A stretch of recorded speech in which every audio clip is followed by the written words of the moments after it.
আসছে রমজান মাস, সংযম আর আত্মশুদ্ধির মাস। আপনি হয়তো খুবই নিষ্ঠার সাথে রোজা রাখছেন, সেহরি ও ইফতারে পরিমিত খাচ্ছেন, তবুও যেন কোনোভাবে আপনার ওজন কমাতে পারছেন না। কখনো কি ভেবে দেখেছেন আপনার স্বাস্থ্যকর এত সব চেষ্টার পরেও কেন এমন হচ্ছে? হতে পারে আপনার ইফতার বা সেহরির প্লেটেই লুকিয়ে আছে এমন কিছু খাবার যা আপনার ওজন কমানোর যাত্রাকে নীরবে থামিয়ে দিচ্ছে। চলুন আজ সেই সব খাবার সম্পর্কে জেনে নেওয়া যাক।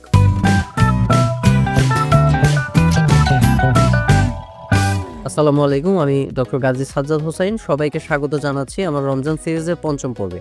গত পর্বে আমরা রমজানে ওজন কমানোর একটি সম্পূর্ণ ডায়েট চার্ট নিয়ে কথা বলেছিলাম।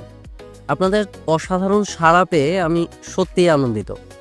অনেকেই আমাকে জানিয়েছেন যে তারা সেই ডায়েট প্ল্যান অনুসরণ করার চেষ্টা করছেন। কিন্তু এর পাশাপাশি একটি সাধারণ প্রশ্ন প্রায়ই আসছে, আমি তো কম খাচ্ছি, তবুও ওজন কমছে না কেন? এর উত্তরটা লুকিয়ে আছে আমাদের খাবারের ধরনের মধ্যে, পরিমাণের মধ্যে নয়। রমজানে আমরা এমন কিছু খাবার অজান্তেই খেয়ে ফেলি যা দেখতে নিরীহ মনে হলেও ওজন কমানোর পথে সবচেয়ে বড় বাধা হয়ে দাঁড়ায়। আজকে আমি ঠিক সেই খাবারগুলোকেই চিহ্নিত করব এবং জানাবো কেন এগুলো আমাদের এড়িয়ে চলা উচিত।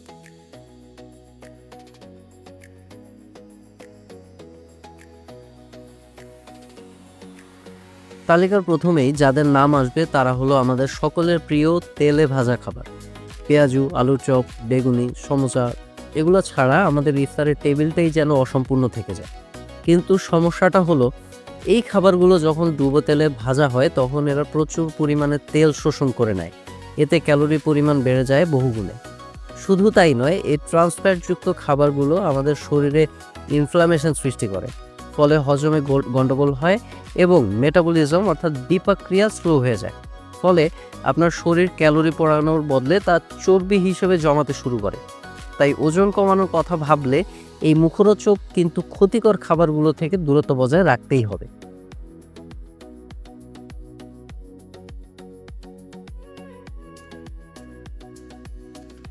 সারাদিন রোজা রাখার পর ইফতারে এক গ্লাস ঠান্ডা মিষ্টির শরবত যেন মুহূর্তেই প্রাণ জুড়িয়ে দেয়। কিন্তু সমস্যাটা হয় তখনই যখন আমরা হাতে তুলে নিই বাজার থেকে কেনা আর্টিফিশিয়াল ফ্লেভার্ড ড্রিঙ্কসগুলো। বলছিলাম ট্যাং, স্পির মতো সেই সব গুঁড়ো শরবতের কথা।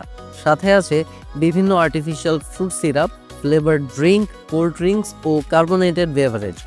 এগুলোর আসল পরিচয় কি জানেন? এগুলোর আসলে ফলের রস নয়, এগুলো হলো লিকুইড ক্যালোরি। কারণ এগুলো পান করার পর আমাদের পেট ভরে না, কিন্তু শরীরে ঢুকে যায় প্রচুর পরিমাণে ক্যালোরি।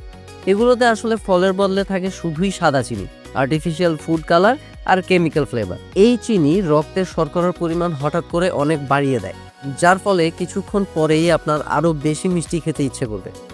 ব্যাপারটা একটা ফাঁদের মতো, তাই না? আর একই কথা কিন্তু প্রযোজ্য আমাদের ইফতারের আরেক আকর্ষণ জিলাপি, বুন্দিয়া বা অন্যান্য মিষ্টির ক্ষেত্রেও। মনে রাখবেন, এই অতিরিক্ত চিনি আপনার শরীরে ফ্যাট হিসেবে জমা হওয়া ছাড়া আর কোনো উপকারী কাজ করে না। তাই এই ধরনের মিষ্টি জাতীয় খাবার এড়িয়ে চলুন। এর বদলে নিজের শরীরকে দিন এক গ্লাস ডাবের পানি, চিনি ছাড়া লেবুর শরবত বা ঘরে বানানো তাজা ফলের রস কিংবা স্মুদি, তবে অবশ্যই পরিমিত পরিমাণে।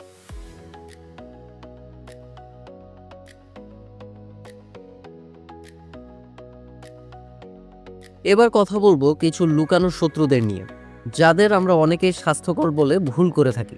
যেমন ধরুন সাদা ময়দা দিয়ে তৈরি নানা রকম খাবার, পরোটা, লুচি, সাদা পাউরুটি বা নুডলস।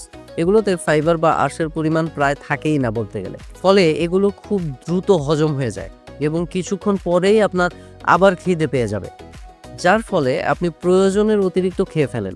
এর পাশাপাশি রয়েছে বিভিন্ন ধরনের ফ্রোজেন স্ন্যাক্স, যেগুলোকে আমরা প্রসেসড ফুডও বলে থাকি। যেমন frozen chicken nuggets, sausage, spring roll, momo, meatball, chips, প্যাকেটজাত পরোটা বা বিভিন্ন ধরনের সস। এগুলোতে প্রচুর পরিমাণে লবণ, প্রিজারভেটিভস এবং আনহেলদি ফ্যাট থাকে। এখন প্রশ্ন হলো, এই অতিরিক্ত লবণ আমাদের ওজন কমানোর পথে কিভাবে বাধা দেয়? ব্যাপারটা খুবই মজার। আমাদের শরীর একটা নির্দিষ্ট লবণ ও পানির ভারসাম্য বজায় রেখে চলে। যখনই আপনি অতিরিক্ত লবণ খান, আপনার শরীর সেই ভারসাম্য ঠিক রাখার জন্য কোষের ভেতরে পানি ধরে রাখতে শুরু করে। একে বলে ওয়াটার রিটেনশন। এর ফলে আপনার নিজেকে ফোলা বা ভারী মনে হতে পারে। আপনি হয়তো দেখবেন আপনার ওজন হঠাৎ করেই 1 বা 2 কেজি বেড়ে গেছে। এটা কিন্তু চর্বি নয়, এটা হলো আপনার শরীরে জমে থাকা অতিরিক্ত পানি, যা শুধুমাত্র অতিরিক্ত লবণের কারণেই হয়েছে। এই ওয়াটার ওয়েট আপনার ওজন কমানোর উৎসাহটাই নষ্ট করে দিতে পারে। তাহলে এর সমাধানটা কি? সমাধানটা খুবই সহজ। ঘরে বানানো তাজা খাবারকে অগ্রাধিকার দিন।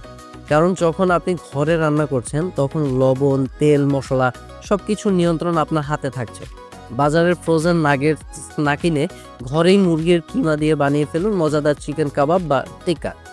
ফ্রোজেন পরোটার বদলে লাল আটা দিয়ে গরম গরম রুটি বা পরোটা বানিয়ে নিতে পারেন। আর প্যাকেটজাত সসের পরিবর্তে বাসায় বানিয়ে নিন স্বাস্থ্যকর পুদিনার চাটনি, টক দইয়ের ডিপ বা তেঁতুলের সস। এভাবে ঘরে তৈরি তাজা খাবার খাওয়ার মাধ্যমে আপনি শুধু অতিরিক্ত লবণই এড়িয়ে চলছেন না, বরং আনহেলদি ফ্যাট এবং প্রিজারভেটিভস থেকেও নিজেকে রক্ষা করতে পারছেন। আর ফলাফল, আপনার শরীর থাকবে ঝরঝরে, শরীরে ফোলা ভাবও কমবে এবং আপনার ওজন কমানোর জার্নিটাও হবে অনেক স্মুথ।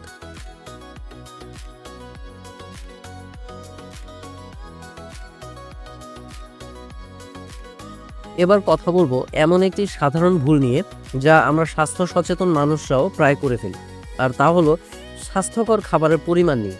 আপনি কি জানেন যে কোনো ধরনের ফল, খেজুর বা বাদাম প্রয়োজনে বেশি পরিমাণে খেলেও আপনার ওজন বেড়ে যেতে পারে? অবাক হচ্ছেন? ভাবছেন ফল বা বাদাম আবার কিভাবে ওজন বাড়ায়? আসলে কোনো খাবারই খারাপ নয় যদি তা সঠিক পরিমাণে খাওয়া হয়। খেজুর দিয়ে ইফতার করা সুন্নত এবং এটি স্বাস্থ্যের জন্য খুবই উপকারী। কিন্তু আপনি যদি একবারে 8 থেকে 10টা খেজুর খেয়ে ফেলেন তাহলে কিন্তু শরীরে প্রয়োজনের অতিরিক্ত চিনি এবং ক্যালোরি চলে যাবে।